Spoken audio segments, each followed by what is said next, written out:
Imperadores despertos. Antes do mundo perceber, o equilíbrio já havia sido quebrado. Não por guerra, não por invasão, mas por escolha. Seres humanos tocaram artefatos que não deveriam existir. E, ao fazê-lo, despertaram vontades antigas, que jamais foram humanas. Eles não receberam dons, receberam propostas. Cada imperador retornou com um propósito. Cada humano acreditou poder controlar esse poder. Mas os registros são claros. Nenhum imperador desperta sem motivo. Nenhum poder é concedido sem custo. O que está em jogo não é sobrevivência, nem domínio territorial. É supremacia. No final, apenas um poderá existir acima de todos. Acima dos imperadores. Acima das leis. Acima do próprio mundo. E até que esse julgamento aconteça, a história não será escrita por heróis, nem por vilões. Será escrita por aqueles que aceitarem pagar o preço. Este é o registro dos imperadores despertos. Prólogo 1. Igarashi, o primeiro que ouviu o imperador. Versão livro histórico, clean para narração. Narradora, calma, solene. Os registros afirmam que tudo começou com um homem comum. Seu nome era Igarashi, e ele não buscava poder. A vida de Igarashi. Igarashi vivia em Budapeste, na Hungria. Um homem solitário, de hábitos repetitivos e pensamentos silenciosos. Todos os dias ele acordava antes do amanhecer. Não por disciplina, mas porque o silêncio da madrugada era o único momento em que o mundo não o cobrava. Seu apartamento era antigo e frio. As paredes rangiam com o vento, e a janela refletia um rosto cansado, mas atento. Para sobreviver, Igarashi trabalhava com relíquias antigas, artefatos de guerra, objetos esquecidos pelo tempo, mas marcados por violência. No submundo europeu, diziam que ele possuía mãos raras. Relíquias reagiam quando ele as tocava. Algumas vibravam, outras pareciam despertar. O aviso que mudou tudo. Certa noite, no porão de uma loja clandestina, um velho contrabandista chamado Miklos decidiu alertá-lo. Miklos afirmou que havia um local onde nem o governo ousava entrar: as catacumbas de Varheg. Relíquias estavam sendo encontradas ali. Relíquias que reagiam de forma violenta. Quando questionado sobre o motivo do aviso, Miklos foi direto. As relíquias reagiam apenas com Igarashi. A descida às catacumbas. Naquela mesma noite, Igarashi desceu sozinho até as catacumbas. Degraus de pedra, ar pesado, um silêncio tão profundo que parecia observar cada movimento. Cada passo ecoava mais do que deveria. No centro da câmara principal, havia apenas um pedestal quebrado. Nada repousava sobre ele. Mas no chão, uma lâmina antiga e enferrujada. O artefato. Quando Igarashi tocou a lâmina, sua palma foi cortada. O sangue caiu sobre a pedra, e naquele instante o espaço se dobrou. Um círculo negro surgiu no ar. Símbolos desconhecidos giravam lentamente. O ambiente perdeu o som. E então, uma voz se manifestou dentro da mente de Igarashi. O despertar do imperador. A voz afirmou que ele havia sangrado sem fugir. Isso foi considerado interessante. Armas começaram a surgir no ar. Espadas, lanças, correntes vivas envoltas em energia sombria. No centro do círculo, um trono se formou. E sobre ele, sentava-se Cassian. Quem era Cassian? Cassian não era um demônio, nem um deus. Ele era um imperador. Em eras anteriores ao tempo humano, Cassian governou impérios que não possuíam céu. Ele não liderava exércitos, ele observava. Cada arma que respondia à sua vontade era a ambição cristalizada de um rei derrotado. Quando um governante caía diante de Cassian, sua vontade de dominar não desaparecia. Ela se tornava uma arma. Na chamada Guerra das Sete Coroas, Cassian venceu sem se levantar do trono. Quando a guerra terminou, não restava ninguém digno de governar. Deuses menores tentaram confrontá-lo. Cassian executou, utilizando as próprias relíquias sagradas deles. O contrato. Diante de Igarashi, Cassian afirmou que a culpa humana era um peso perfeito para suas armas. Em troca do poder, ele exigiu um corpo, uma vontade e obediência quando ordenasse silêncio. Igarashi aceitou. O contrato foi selado no sangue. O primeiro eco. O círculo desapareceu. As armas sumiram. Igarashi permaneceu sozinho na câmara. Mas não estava mais vazio. Narradora. Encerramento. Naquela noite, segundo os registros, o primeiro imperador respondeu ao chamado da terra. E o mundo nunca mais voltou a dormir da mesma forma. Haruto, aquele que foi visto pelo futuro.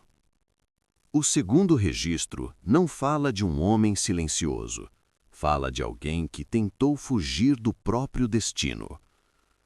Seu nome era Haruto, e ele nasceu no Japão.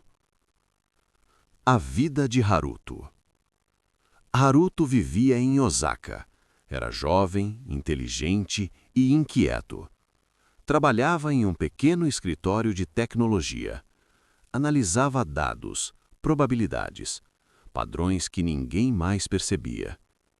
Desde criança, Haruto tinha um problema. Ele via coisas antes que acontecessem. Pequenos eventos, acidentes, palavras que alguém ainda não havia dito.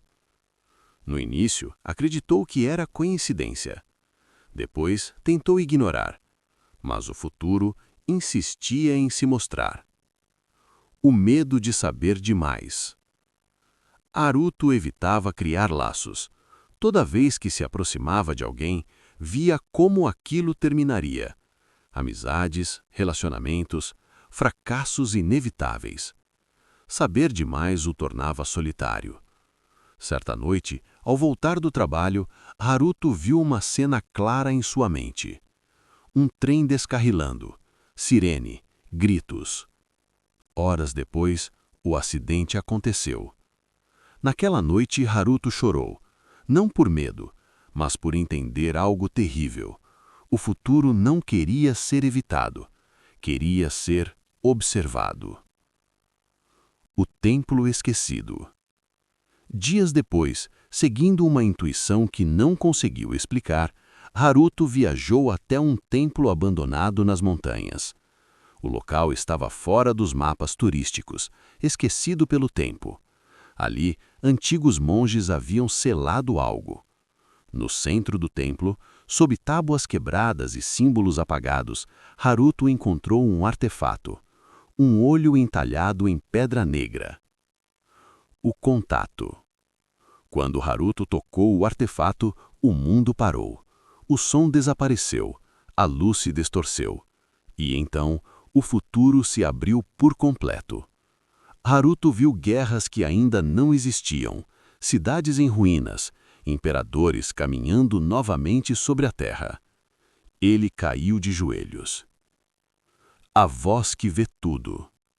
Uma voz se manifestou. Não vinha do templo, nem do artefato. Vinha de todos os momentos ao mesmo tempo. A voz afirmou que Haruto sempre foi observado, que seus pequenos vislumbres eram apenas resíduos. O despertar de Belial. O ar se partiu como vidro. Um trono de luz e sombra surgiu. Sentado nele, Belial. Belial não era cruel, nem gentil. Seu olhar carregava o peso de tudo que já aconteceu e de tudo que ainda aconteceria. Quem era Belial? Belial foi o imperador do olhar final. Em eras primordiais, ele governava não pela força, mas pelo conhecimento absoluto. Belial via todos os futuros possíveis, cada escolha, cada ramificação. Ele não previa o futuro, ele o selecionava. Guerras eram vencidas antes de começarem, reinos caíam sem entender por quê.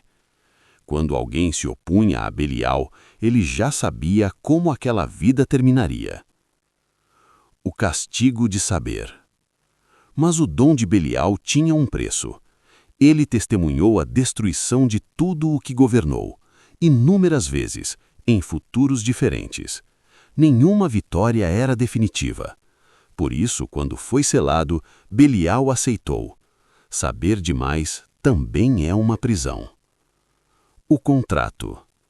Belial afirmou que Haruto era compatível, um humano que já via o futuro sem enlouquecer. Em troca do poder de escolher futuros, Belial exigiu algo simples, que Haruto nunca ignorasse o que visse. Haruto aceitou. O segundo eco. Quando o templo se silenciou, Haruto saiu diferente. O futuro ainda existia, mas agora ele piscava. Assim, o segundo imperador despertou, e o tempo passou a observar a terra com mais atenção. O terceiro registro. Imperion, o imperador do fogo que não se apaga. O terceiro registro não começa com solidão, começa com colapso. Quando Imperion foi chamado, o mundo sentiu calor. O humano. Leon. Seu nome era Leon. Ele nasceu na Europa Oriental, em uma região marcada por conflitos antigos. Leon não teve infância tranquila. Cresceu entre ruínas, sirenes e histórias de guerras que nunca terminaram de verdade. Seu pai foi bombeiro, sua mãe enfermeira. Desde cedo, Leon aprendeu uma lição simples: o fogo não escolhe culpados. O dia a dia antes do destino. Já adulto, Leon trabalhava em equipes de resgate internacional. Era enviado para incêndios industriais, explosões químicas, cidades em chamas. Ele não era corajoso por natureza, ele apenas continuava avançando, mesmo com medo. Colegas diziam que Leon ficava parado por segundos antes de entrar nas chamas, como se estivesse ouvindo algo. Na verdade, ele sentia algo chamando. O incêndio impossível. Durante uma missão em uma usina abandonada, ocorreu um incêndio que não seguia nenhuma lógica. O fogo não se espalhava, ele crescia para dentro. Leon foi separado da equipe. O teto cedeu, o rádio morreu. Restou apenas calor. O artefato. No centro da estrutura destruída, Leon encontrou algo intacto. Um núcleo metálico incandescente flutuando no ar. O fogo curvava-se ao redor dele. Quando Leon tocou o núcleo, o incêndio parou. O silêncio foi absoluto. A voz da guerra. Então, uma voz ecoou. Não era agressiva, era antiga. Uma voz que já havia dado ordens para exércitos inteiros. A voz afirmou que Leon havia entrado no fogo sem desejar destruí-lo. Isso era raro. O despertar de Imperion.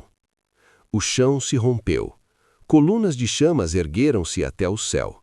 E do centro do inferno, Imperion se levantou. Imperion não usava coroa, nem trono. Seu corpo era formado por fogo condensado, denso, colossal. Cada passo dele transformava o solo em vidro. Quem era Imperion? Imperion foi o imperador da guerra absoluta. Em eras primordiais, quando conflitos moldavam realidades, Imperion caminhava à frente dos exércitos. Seu fogo não queimava apenas matéria, queimava conceitos. Esperança, coragem, resistência. Cidades inteiras foram reduzidas a cinzas eternas. Oceanos evaporaram ao seu redor. Onde Imperium marchava, a guerra se tornava inevitável. O imperador que odiava guerras. Mas os registros revelam uma contradição. Imperium odiava guerras longas, por isso ele encerrava rapidamente. Um único avanço, uma única explosão de fogo absoluto, e não restava ninguém para lutar. O selamento. Outros imperadores temeram Imperium, não por sua força, mas por sua eficiência. Foi selado para impedir que toda a existência se tornasse um único campo de batalha. O contrato. Diante de Leon, Imperium declarou que o fogo reconhecia sua coragem silenciosa. Em troca do poder, exigiu algo incomum. Leon deveria decidir quando uma guerra merecia começar e quando deveria terminar. Leon aceitou. O terceiro eco. O incêndio desapareceu. A usina permaneceu de pé, cercada de vidro derretido. Leon saiu caminhando. O mundo ainda estava em paz, mas agora a guerra tinha um juiz. Assim, o terceiro imperador despertou, e o calor da guerra voltou a respirar na terra. Quarto registro. Baltazar, o imperador do infinito. O quarto registro trata de um erro intelectual, não um erro comum, mas um erro de soberba. O humano, Eliot. Eliot cresceu em Lyon, na França. Desde jovem, demonstrava impaciência com pessoas, não por desprezo, mas porque elas aceitavam limites com facilidade demais. Enquanto colegas estudavam física para compreender o mundo, Eliot estudava para superá-lo. Ele acreditava que a realidade era apenas uma regra mal escrita. Isolado, passou anos em laboratórios abandonados, financiando pesquisas ilegais. O objetivo era simples: romper o conceito de distância. O colapso. Na noite do experimento final, o espaço não explodiu. Ele parou. O som morreu. O ar ficou imóvel, e Eliot percebeu algo aterrador. Ele não estava preso, o mundo estava. O artefato. No centro do laboratório congelado, um fragmento cristalino flutuava.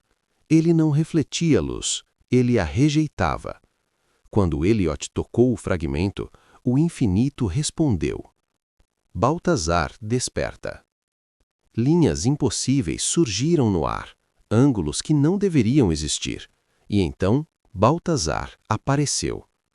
Quem era Baltazar? Baltazar governou o espaço entre todas as coisas. Ele não avançava, ele aproximava. O vermelho expandia tudo até a ruptura. O azul esmagava distâncias até o nada. O roxo apagava conceitos inteiros. Reinos inteiros foram esmagados sem batalha. Exércitos nunca chegaram perto. Eles simplesmente não alcançaram. O preço do infinito. Mas Baltazar conhecia a solidão absoluta. Nada podia tocá-lo. Nada podia se aproximar de verdade. Por isso, foi selado. O contrato. Diante de Eliot, Baltazar fez uma exigência: nunca se aproximar de alguém sem intenção verdadeira. Quando o espaço voltou ao normal, Eliot entendeu. Ele havia se tornado intocável. Quinto registro. Signos. O imperador das sombras vivas. O quinto registro fala de algo antigo. Algo que sempre esteve ali, esperando ser notado. O humano. Min. Min cresceu em Seul. Era uma criança silenciosa. Sombras se alongavam quando ele passava. Reflexos se moviam fora de sincronia. Ele tentou ignorar, mas sonhos começaram. Criaturas gigantes, sem nomes, sem forma fixa. O chamado das sombras. Na adolescência, Min começou a desenhar símbolos sem saber porquê. Mapas, selos, tudo levava ao mesmo lugar. Um terreno abandonado, sem luz, sem ruído. Signos desperta. As sombras se ergueram, não como ausência de luz, mas como matéria viva. Criaturas colossais emergiram, e, acima delas, Signos. Quem era Signos? Signos reinava sobre tudo que foi rejeitado pela criação. Ideias descartadas, medos esquecidos. Ele não criava monstros, ele lembrava a realidade do que ela tentou esconder. Guerras proibidas. Em guerras primordiais, Signos liberava apenas uma criatura, e isso bastava. Exércitos enlouqueciam, cidades se esvaziavam. O contrato. Signos exigiu que Min nunca fechasse os olhos para o medo, pois o medo era a linguagem dele. Sexto registro. Nebirus, o imperador da verdade total. O sexto registro é o mais perigoso, porque não fala de poder, fala de conhecimento. O humano. Noah. Noah sempre buscou padrões. Trabalhava analisando dados globais, vazamentos, informações proibidas. Ele acreditava que a verdade libertava. Estava errado. O arquivo. Em um servidor isolado, Noah encontrou um arquivo sem origem. Não era criptografado, era ignorado. Quando abriu o arquivo, ele entendeu tudo e foi visto. Nebirus desperta. Nebirus não surgiu, ele sempre esteve. Quem era Nebirus? Nebirus não governava exércitos, governava fatos. Ele via todas as verdades simultaneamente, todas as mentiras, todas as versões. Civilizações imploraram por ignorância. Nebirus recusou. O castigo da verdade. Por isso foi selado, não por crueldade, mas porque ninguém suportava saber tudo. O contrato final. Nebirus exigiu de Noah apenas vigilância, nunca negar a verdade, mesmo quando ela destruísse tudo. Prólogo 2. O primeiro desacordo. Os imperadores despertaram, e com eles despertaram também as vontades humanas que os haviam invocado. Cada um deles procurava algo, uma verdade, um sentido, ou talvez apenas o prêmio de dominar a realidade em seu próprio termo. Igarashi, o jovem de origem humilde, sentia em seu corpo o peso de Cassian, o imperador da conquista. Era um poder sombrio, alimentado pela promessa de governar sobre tudo e todos. Igarashi nunca duvidou de sua capacidade, mas sabia que seu caminho seria árduo. Ele sabia também o que Cassian procurava, o domínio absoluto. Cada vida é uma oportunidade a ser moldada, Igarashi, Cassian lhe disse na primeira noite após o despertar. O império que você construirá será de fogo e ferro. O resto será submisso a nós. Igarashi não questionou. Ele compreendia as palavras, mas em seu coração sentia a necessidade de mais. Algo que não fosse apenas conquista. Algo além da guerra. Haruto, o filho da tempestade, se via em Belial. Não era um homem como os outros. Ele possuía a capacidade única de enxergar o futuro, mas não o via com clareza, apenas fragmentos, momentos, decisões, possibilidades. Quando Belial falou pela primeira vez, Haruto sentiu-se consumido. O futuro é uma prisão de possibilidades, Haruto, mas você pode fazer com que as correntes que o prendem se quebrem, disse Belial com uma calma inquietante. Tudo o que você precisa fazer é se render à visão absoluta do tempo. As escolhas humanas não são mais uma questão de liberdade, são uma questão de inevitabilidade. Haruto entendia o que Belial queria. Ele não desejava somente observar o futuro, mas controlá-lo. A visão de Belial não era apenas uma capacidade, era a chave para se tornar um Deus entre homens. E ele sabia que ao fazer isso, estaria além da humanidade. Uma distorção do tempo. Mas essa distorção poderia torná-lo imortal. Ele não podia mais ser um simples espectador. Leon, do leste europeu, sempre acreditou que seu destino seria forjado em chamas. Agora, com Imperion, o imperador do fogo de guerra, ele começava a compreender o que significava essa crença. A guerra nunca é apenas luta. Ela é um fogo purificador, Leon. Os impérios que surgirem sob o meu comando serão feitos do fogo que destrói e refaz. Nada pode prosperar sem a destruição total do que veio antes. Imperion falou em uma voz que queimava a própria atmosfera. Leon não hesitou. Ele sentia a urgência do que Imperion oferecia, um império forjado na guerra, uma ascensão em meio ao caos. Ele sentiu que esse poder era a única forma de alcançar a verdadeira supremacia, onde apenas os fortes sobreviveriam e os fracos seriam apagados. Ele procurava força, sim, mas algo mais profundo. O fogo da guerra prometia ser a chama que forjaria sua nova existência. Eliot, o pensador da França, não estava preparado para o que Baltazar lhe ensinaria. O imperador do colapso espacial não oferecia respostas simples. O infinito é o nosso domínio, Eliot. O que você vê agora é a carne de um mundo que está se desfazendo.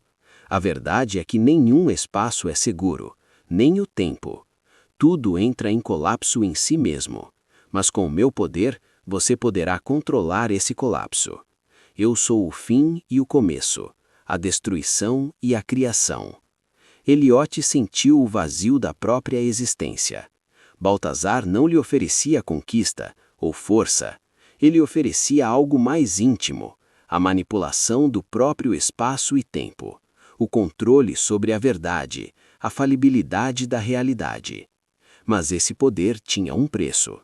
A busca de Eliot por saber tudo não estava mais limitada ao conhecimento.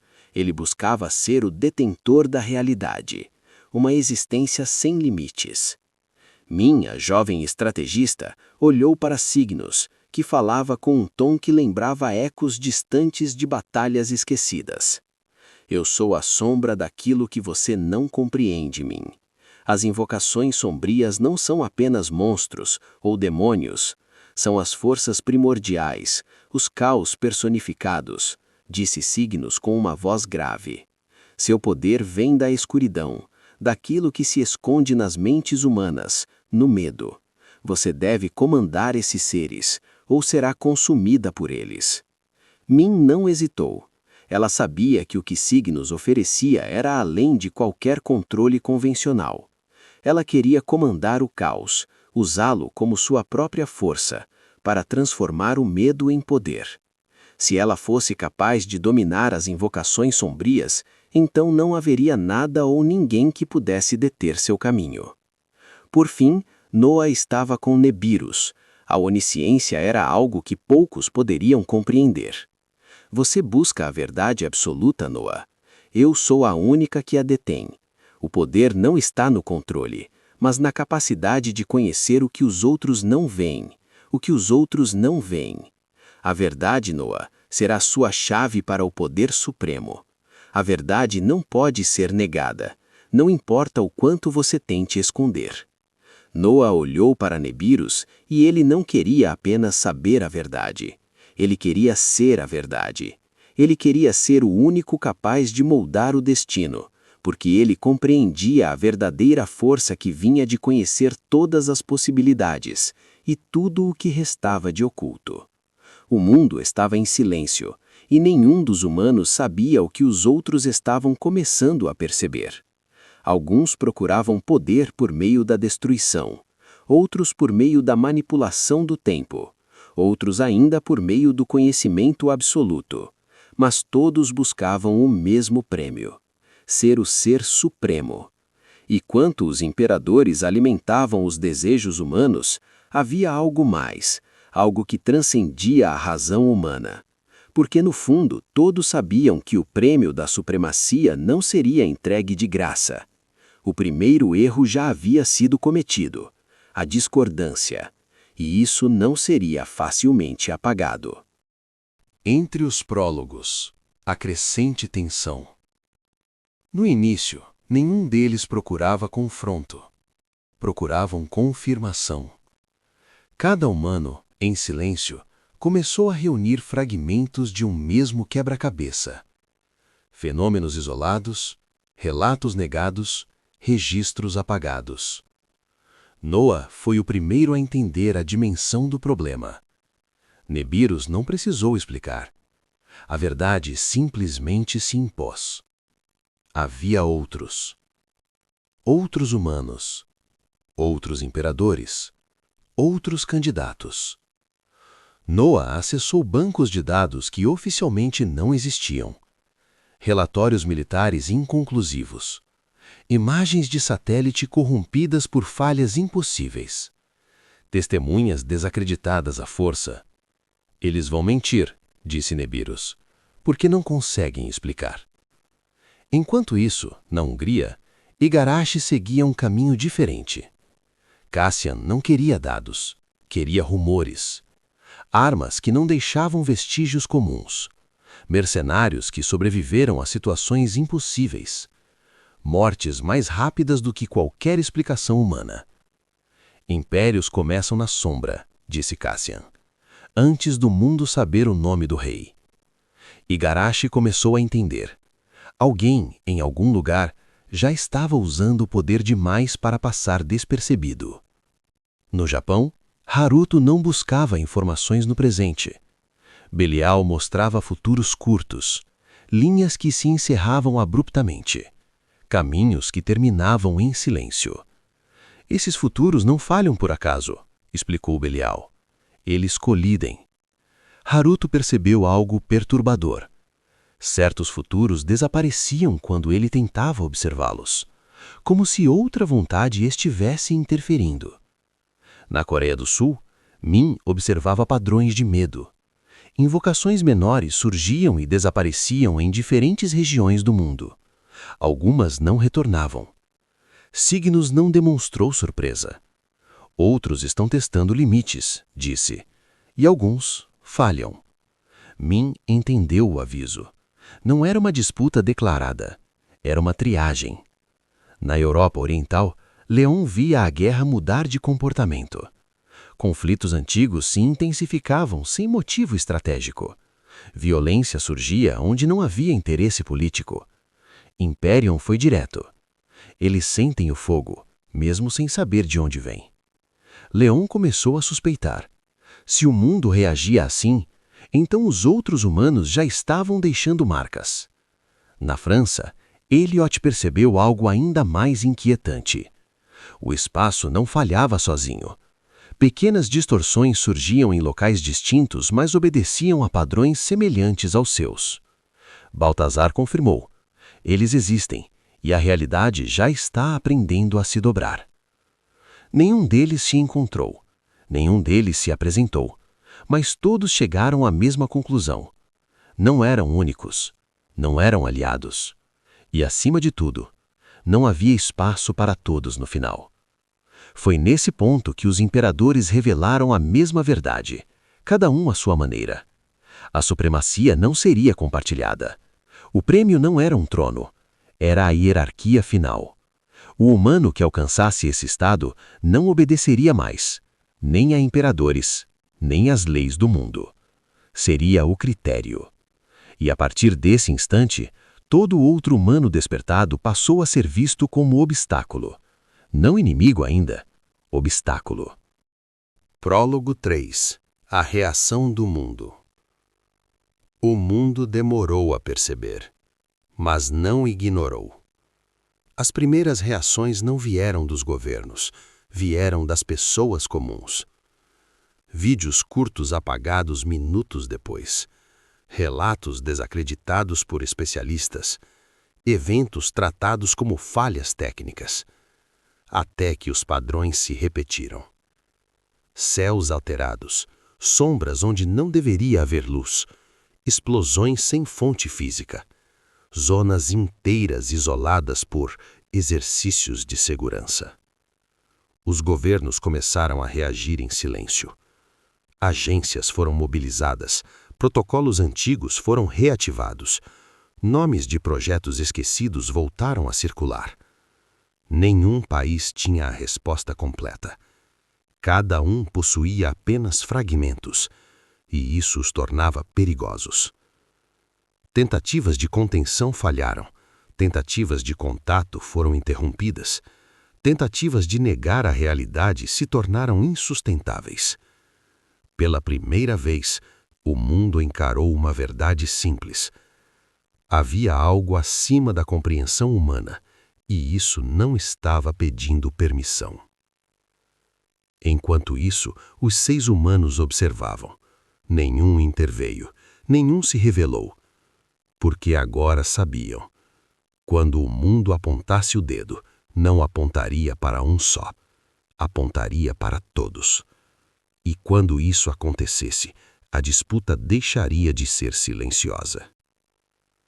Os registros encerram o prólogo 3 com uma anotação curta. A humanidade reagiu tarde, e quando tentou entender, já fazia parte do jogo. O primeiro erro público. O erro não foi um ataque. Foi uma reação. Min acreditou que poderia controlar a situação. Uma invocação sombria havia escapado do limite previsto. Não era grande. Não era inteligente. Mas era visível demais. Signos alertou. Retraia. Min hesitou. Ela não queria recuar. Queria provar, para si mesma, que tinha domínio total. A entidade foi contida. Mas tarde demais. Alguém gravou. O vídeo durou 12 segundos. Sombras se movendo contra a lógica. Um objeto impossível sendo esmagado por algo que não tinha forma definida.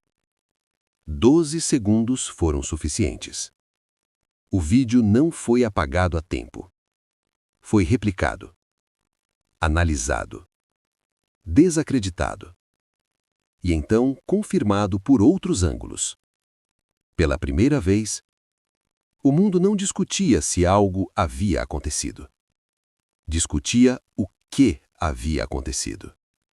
Governos entraram em estado de contenção. Especialistas abandonaram explicações convencionais. Religiões, ciência e mídia colidiram em interpretações incompatíveis. Signos não repreendeu Min. Apenas afirmou. Agora eles sabem que algo responde a uma vontade. O erro estava feito. O segredo não existia mais.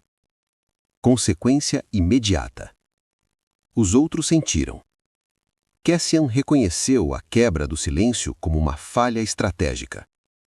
Belial viu o futuro se reorganizarem violentamente. Imperium sorriu. Baltazar observou o espaço se tensionar.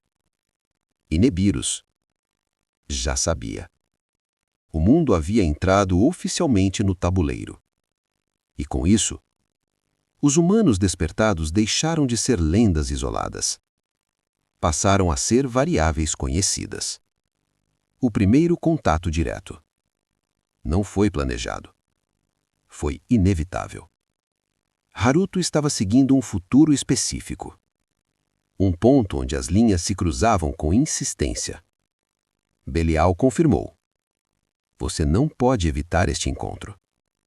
Do outro lado, Noah já esperava. Nebiros havia mostrado a ele a mesma interseção. Um local neutro. Uma cidade média. Nenhum símbolo. Nenhuma importância histórica. Dois humanos comuns. Até deixarem de ser. Eles se viram à distância. Não houve surpresa. Bolsos. Ambos já sabiam. Haruto foi o primeiro a falar. Então é verdade. Noah respondeu sem elevar a voz. Sempre foi. Nenhum deles invocou poder. Mas o ambiente reagiu. O ar ficou denso. Sistemas próximos falharam. Câmeras desligaram sozinhas. Belial observava futuros possíveis. Nebiros analisava verdades ocultas. Os imperadores não se manifestaram diretamente. Ainda. Quantos você acha que existem? Perguntou Haruto. Noa foi honesto. 6. Silêncio. Essa confirmação mudou tudo. E o prêmio? Haruto continuou. Noa não respondeu imediatamente. Quando falou, foi simples. Ser o último. Haruto assentiu. Nenhuma ameaça foi feita. Nenhuma aliança proposta. Mas ambos entenderam a regra não dita. Quando chegasse a hora, um deles não continuaria existindo como humano. Eles se afastaram sem confronto. Mas o contato havia ocorrido. E não poderia ser apagado. Naquela mesma semana, algo mudou. Os imperadores começaram a agir de forma diferente. Menos orientação. Mais exigência. Cassian pediu expansão. Imperium pediu conflito. Signos pediu sacrifício. Baltazar pediu colapso. Belial pediu decisões irreversíveis. E Nebiros pediu silêncio. Os registros encerram a temporada com uma última anotação. O erro revelou o jogo. O encontro revelou os jogadores. E a partir de agora, o poder cobraria seu preço. O preço do poder não começaria com guerra. Começaria com escolhas, das quais ninguém sairia intacto. Continua.